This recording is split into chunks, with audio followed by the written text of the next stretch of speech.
the dirtiest part of the campaign so far for Barack Obama. Not necessarily overall, but it's close. Man, I don't know. I was really pissed about this. Let's see what you think about it, though. Jesse Jackson Jr., campaign co-chair for Barack Obama, on television, putting out a new talking point. In my mind, it ain't pretty. I think it's controversial. We'll certainly stir up some conversation here. Well, Nora, something else happened in New Hampshire that we're still analyzing within the Barack Obama campaign. First of all, we're moving on to South Carolina. But there were tears that melted the Granite State. And those tears that Mrs. Clinton cried on that day clearly moved voters. She somehow connected with those voters.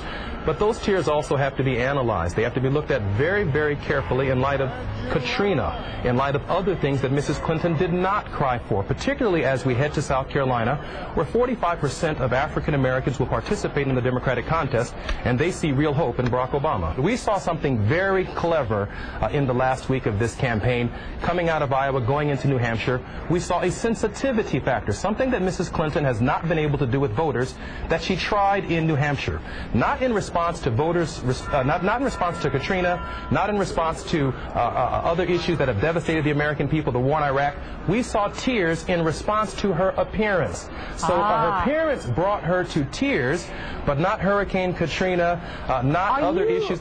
Congressman, are you suggesting then that it was a little bit affected, her tears, that it was staged? I wouldn't say that, but I am saying that there are a lot of issues for which we can be emotional on in this campaign, and I'm super sensitive to that. There are people who are without jobs. We're approaching a recession. The subprime market has collapsed as people are losing their homes, and yet in this dynamic, in the Granite State, we saw a melting. And so we go to South Carolina, moving forward now with our message of hope. With our message of hope, after putting 7 knives in the back of Hillary Clinton. Yeah, he really fit a lot in there, didn't he? Yeah. What? Message of hope? I don't know what you're talking about. I guess the bitch doesn't care about Hurricane Katrina, but that's what he said. What he really said was the bitch doesn't care about black people. Of course! That's exactly what he said. And that is over the top, man. That is way over the top. I think also what's over the top is the whole crying thing. First of all, she didn't cry. Mm-hmm. She had tears in her eyes. I have tears in my eyes when I think about some things, and I talk about some things. But it's not crying, and I don't honestly think that changed people's votes. I mean, she was devastating in that debate last weekend. All right, let's break this down. Number one, he says, "Hey, we have to look at those tears very, very carefully. We have to analyze them carefully. And not only that, but our campaign is currently analyzing the tears." And he said it was very clever, and what she tried to do, meaning, obviously, as Norah O'Donnell pointed out, and Norah O'Donnell delighted in pointing out, she's one of the worst people on cable news. She's like, oh, so you think Hillary Clinton was faking it? That's awesome. Tell us more, right? And he does. And then he says, okay, one, she's faking it. Two, that's the only reason she won was the tears. That's the other jab. Right. And number three is she doesn't care about black people because she never cried about things like Hurricane Katrina that mattered. I mean, he threw Hurricane Katrina in there twice just to make sure. Actually, in the full clip, he threw it in 3 times.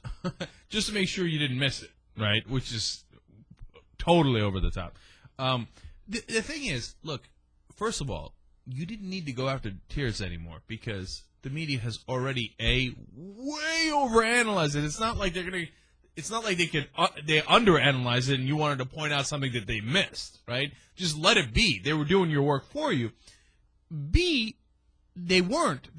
That actually hurts you because the more the media attacks Hillary over the tears, the more people support her. So you're going in the wrong direction. Turn around. Don't go in that direction.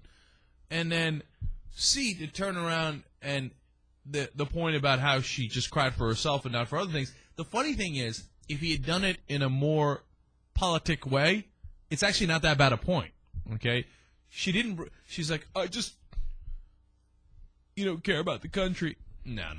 When she cried, she was tired, and they were asking about why people don't like her, etc. It was a very normal human moment, but it was about her. It's not like, oh, my God, I care so much about the guy in New Hampshire who's, lost his job at the car shop or whatever. No. It had nothing to do with that.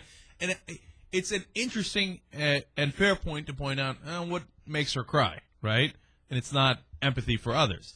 But when you bring it over the top, you lose all of that empathy, and you lose the good point that you're making. Instead, people hear, what seems to be a racial attack and what seems to be, a really harsh commentary. That's the most important part of it. As I was watching that, I was like, man, that is harsh. Yeah, but it's in line with what you've seen the past few weeks, and certainly what you've read online nonstop, as Obama supporters have repeatedly savaged Hillary Clinton for the past 6 months. I've seen nothing positive online in terms of, the attitude of the campaigns. The only caveat I have to this attack is, the booing for at the dinner in Iowa, or the booing against her by Obama supporters in New Hampshire. I mean, that kind of stuff, people remember that. And you can talk about hope and being positive, but if you don't practice it, it's just a slogan. Well, Obama quieted down the booing a little bit. But he did also say in that what seemed really harsh at the time, I don't think he meant it that way, but it did in the debate when they asked Hillary Clinton the question. Looked on his face like he meant it. When they asked her, hey, how do you feel about people saying they don't like you, et cetera? And she said, look, it hurts. And it was, again, another human moment.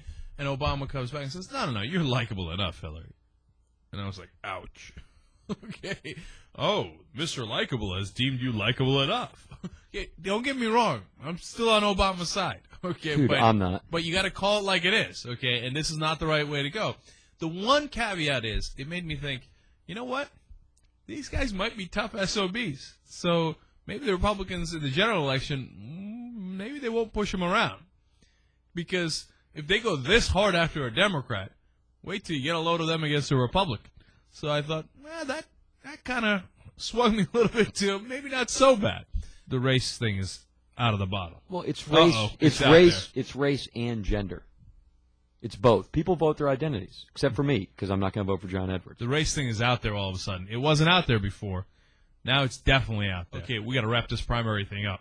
Okay, one of them win, and let's move on, because we're going to start to really get at each other. And I'll tell you what, if this thing keeps going, Hillary Clinton is going to lose a lot of black support in the general election if she wins overall, and they might not, a lot of people might not go out and vote, and Barack Obama might start to lose some female votes in the general election, because Wes is right. People are now all of a sudden going to their identity and going, nope, I'm going in that direction, and if you are against my candidate, you're against me.